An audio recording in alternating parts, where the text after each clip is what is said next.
విజయవాడ జైల్లో ఇప్పుడు high tension నడుస్తోంది.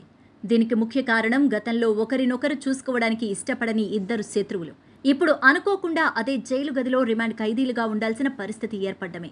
ఇది అక్కడ ఉన్న వారిలోనూ పోలీసుల మధ్యలోనూ ఒక గంభీరతను తీసుకొచ్చింది. యాదృచ్ఛికంగా ఇద్దరూ వేర్వేరు కేసుల్లో అరెస్ట్ అయ్యారు, కానీ ఆ ఇద్దరూ ఎదురెదురయ్యే అవకాశమే ఇప్పుడు టెన్షన్ను పెంచుతోంది. గతంలో ఘర్షణలు, వాగ్వివాదాలు జరిపిన వీళ్ళిద్దరూ ఇప్పుడు ఒకే చోట ఉండడం ఆందోళనకు దారితీస్తోంది. ఇక్కడ చెప్పుకోవలసిన రెండు ముఖ్యమైన పేర్లు వల్లభనేని వంశీ, పిఎస్ఆర్ ఆంజనేయులు. వంశీ గన్నవరం నియోజకవర్గాన్ని మాజీ ఎమ్మెల్యే కాగా, ఆంజనేయులు సీనియర్ ఐపీఎస్ అధికారి. వేర్వేరు కేసుల్లో వేర్వేరు కాలాల్లో వీరిద్దరూ అరెస్ట్ అయ్యారు. వంశీ ప్రస్తుతం రిమాండ్లో ఉండగా కిడ్నాప్, బెదిరింపులు, పార్టీ కార్యాలయాలపై దాడులు వంటి కేసుల్లో విచారణ ఎదుర్కొంటున్నారు. ఇక ఇదే కేసులో ముంబైకి చెందిన నటి కాదంబరి జత్వానీని బెదిరించిన కేసులో పిఎస్ఆర్ అరెస్ట్ అయ్యారు. విచారణ నిమిత్తం విజయవాడ జిల్లా జైలుకే తరలించారు. ఇద్దరి మధ్య గతంలో జరిగిన ఘర్షణలు ఇప్పటికీ చాలా మందికి గుర్తుండే ఉంటాయి. అప్పట్లో వంశీ ఎమ్మెల్యేగా ఉండగా ఆంజనేయులు విజయవాడ కమిషనర్గా పనిచేశారు. వారి మధ్య తీవ్ర భేదాభిప్రాయాలున్నాయి.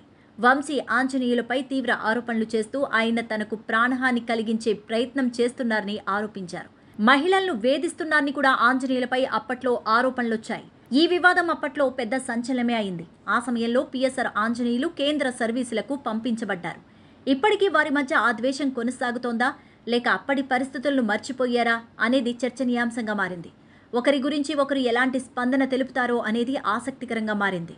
అయితే శత్రువుకి శత్రువు మిత్రుడు అనే సామెతను బట్టి చూస్తే ప్రస్తుతం ఈ ఇద్దరు కూటమి ప్రభుత్వంపై విమర్శలు చేసినందున ఒకరికొకరు మద్దతు ఇచ్చే అవకాశం ఉందన్న భావన కూడా వ్యక్తమవుతోంది. వాస్తవానికి జీవితంలో ముందుకు సాగాలంటే పాత విభేదాలను మర్చిపోవడం ఉత్తమం.